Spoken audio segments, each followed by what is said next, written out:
Top quality और consistent performance के लिए सिर्फ सिल्वर पंप नाम याद रखना। Welcome back. ગુજરાતમાં એક બ્રિજ તો દુર્ઘટનાગ્રસ્ત થયો છે, પરંતુ હવે બીજા બ્રિજોની પણ વાત કરી લઈએ। સુરત મુંબઈ હાઈવે પર કામરેજ બ્રિજ અતિ બિસ્માર હાલતમાં જોવા મળ્યો છે। નેશનલ હાઈવે નંબર 48 પર તાપી નદીના બ્રિજ પર મોટું ગાબડું પડ્યું છે। બ્રિજ પર મસ્ત મોટું ગાબડું છતાં હાઈવે ઓથોરિટી દ્વારા કોઈ કામગીરી નથી કરવામાં આવી। બ્રિજના બે સ્લેબ વચ્ચે ગેપ હોવાથી લોખંડની પ્લેટ મૂકવામાં આવી છે। વરાછાના ધારાસભ્ય કુમાર કાનાણીએ સમારકામની માંગ કરી છે। સાથે જ અગાઉ શિક્ષણ પ્રધાન પ્રફુલ્લ પાનસેરિયાએ પણ નોંધ લીધી હતી આ બ્રિજ અંગે। હાઈવે ઓથોરિટીના અધિકારીને સમારકામ અંગે સૂચના પણ આપી હતી। 24 કલાકમાં 1 લાખથી વધુ વાહનો હાઈવે પરથી પસાર થતા હોય છે અને તેવામાં ભારે વાહનો પણ પસાર થતા હોવાથી અકસ્માતનો ભય પણ રહેલો છે। વર્ષોથી બ્રિજની હાલત કફોડી છતાં સમારકામ નથી કરવામાં આવ્યું।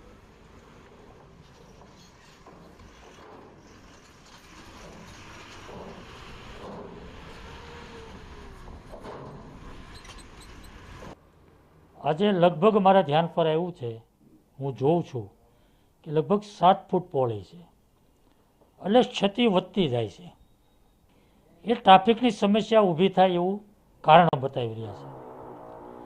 તો ટ્રાફિકની સમસ્યા તો ગમે ત્યારે થવાની છે। આજે નહીં તો ગમે ત્યારે રિપેર તો કરવો જ પડશે। આજે નહીં તો 6 મહિના પછી, વર્ષ પછી રિપેર તો કરવો જ પડશે। તો ટ્રાફિકની સમસ્યા ત્યારે પણ થવાની છે।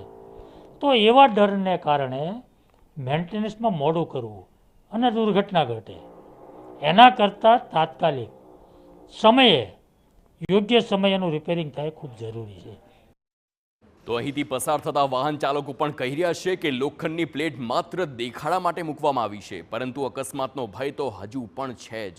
કારણ કે જ્યારે કોઈ ભારે વાહન પસાર થાય છે ત્યારે લોખંડની પ્લેટ ઉપર નીચે થાય છે, ત્યારે હવે સત્વરે સમારકામ કરાય તેવી માંગ કરાઈ છે।